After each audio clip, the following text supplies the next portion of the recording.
Good morning, students. We are reading a poem, A Legend of the Northland. This poem is about an old lady and Saint Peter.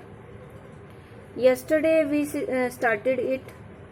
Once Saint Peter was walking in the Northland, preaching the messages of God. He was very hungry that day. We came to the door of a house where an old lady was baking cakes. He asked for a cake, but the lady did not want to give him any cake. So we have to start from page number 66, second paragraph. Therefore she needed another. जब Saint Peter ने cake मांगा, क्योंकि वो भूखा था उस दिन बहुत ज़्यादा, तो पहले उसने एक छोटा सा बनाया, फिर उसको बेक किया. उसको लगा ये बहुत बड़ा है देते हुए. फिर उसने क्या किया, देयरफॉर शी नीडेड अनदर. फिर उसने एक और गूथा. नीडेड होता है गूथना. एक और बनाया, यानी कि आटा गूथ के. And still a smaller one. बहुत छोटा बनाया उसने. But it looked when she turned it over. जब इसने पलटा इसको, तो ये उसको लगा, दिखाई दिया, as large as the first had done.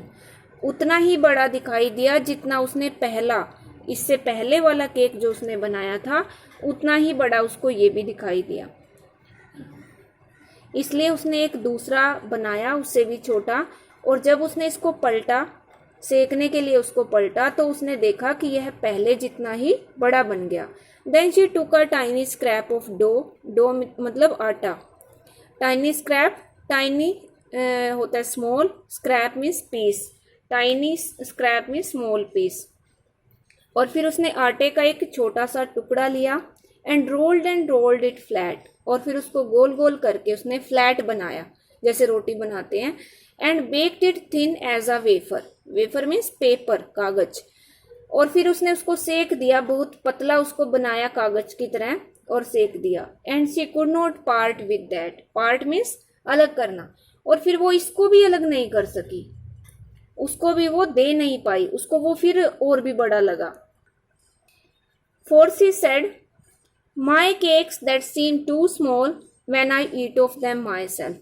और क्योंकि फिर उसने कहा कि जो मेरे केक्स होते हैं वो बहुत छोटे लगते हैं, छोटे दिखाई देते हैं. when I eat of them myself, जब मैं उनको खुद खाती हूँ. are yet too large to give away. और ये अभी भी इतने बड़े हैं कि इनको दिया नहीं जा सकता, बहुत बड़े हैं ये देने के लिए. So she put them on the self. और उसने फिर वो दिया नहीं बल्कि सेल्फ के ऊपर रख दिया.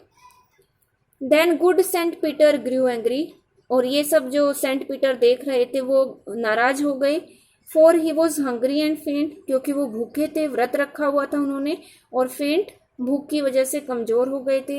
And surely such a women was enough to provoke a saint. और ऐसी वुमेन, ऐसी महिला जो थी, वो इनफ मीन्स काफी थी.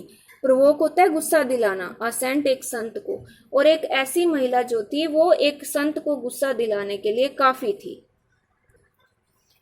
And he said, you are far too selfish. और फिर सेंट पीटर ने कहा कि तुम बहुत ज्यादा स्वार्थी हो.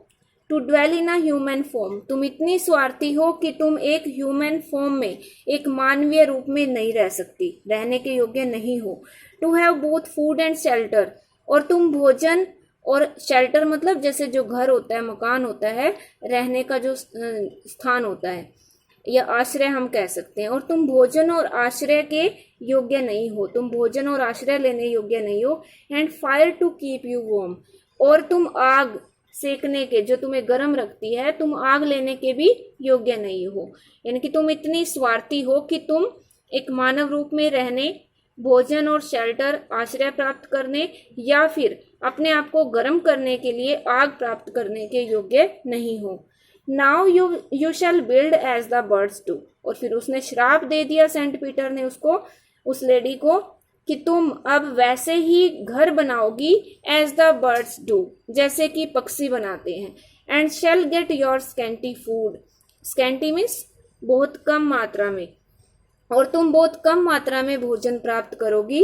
Bye boring and boring and boring. यहाँ भी रिपीटिशन है, एलिट्रेशन पोएटिक डिवाइस यूज हुई है। बोरिंग होता है जैसे किसी पेड़ में जो सख्त लकड़ी होती है उसमें छेद करना। All day in the hard dry would, पूरा दिन कठोर और सूखी लकड़ी में अपनी चोंच से छेद करके या उसमें से मतलब सुराख करके तुम सारा दिन हार्ड और ड्राई लकड़ी में सुराख करके अपना भोजन जो कम मात्रा में तुम्हें मिलेगा वो तुम प्राप्त करोगी। इसके बाद पोएटेस कहती है she had a scarlet cap on her head. जिस टाइम वो लेडी केक जो बेक कर रही थी उसने स्कारलेट कैप, स्कारलेट होता है dark red colour, scarlet cap उसने अपने सिर पे पहनी हुई थी। And that was left the same, और वो ऐसे ही बनी रही। इसका मतलब ये है कि जो वुड पैकर होता है वो एक ऐसा पक्षी होता है जिसकी जो कलगी है वो डार्क रेड कलर की होती है, स्कारलेट कलर की कलगी होती है उसकी, और वो ब्लैक कलर का होता है almost. But all and that was left the same, बाकी वो ऐसी ही रही। और जो स्कारलेट कैप थी वो ऐसी ही बनी रही उस पे सिर पे। But all the rest of her clothes were burned, और उसके जो बाकी सारे कपड़े थे वो जल गए, ब्लैक काले हो गए, as a coal in the flame, जैसे कि आग की लपटों में कोयला जलता है, वो ऐसे ही जल के ब्लैक हो गए। इसलिए उसका जो पूरा शरीर है वो काला हो गया और उसकी जो कलगी थी वो स्कारलेट कलर की रही। And every country school boy, every country means village school boy, प्रत्येक जो गांव का स्कूल में पढ़ने वाला बच्चा है, has seen her in the wood, वो जंगलों में उसको देखता है, उसने जंगलों में उसको देखा है। Where she lives in the trees, जहाँ पे वो पेड़ों में रहती है। टिल दिस वेरी डे, आज के दिन यानी कि अब के टाइम तक, boring and boring for food, और खाने के लिए, भोजन के लिए वो पेड़ों में सुराख करती रहती है। तो इसकी जो पोएटेस है वो है Phoebe carry, Phoebe carry. This poem is complete. When the lady refused to give him cake, at this Saint Peter became angry, and he said that she did not deserve to be a human being. He turned the lady to a woodpecker, which gets its food by boring the wood with hard labor.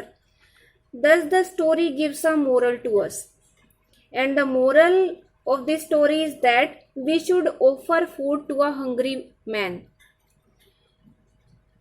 We should not be greedy.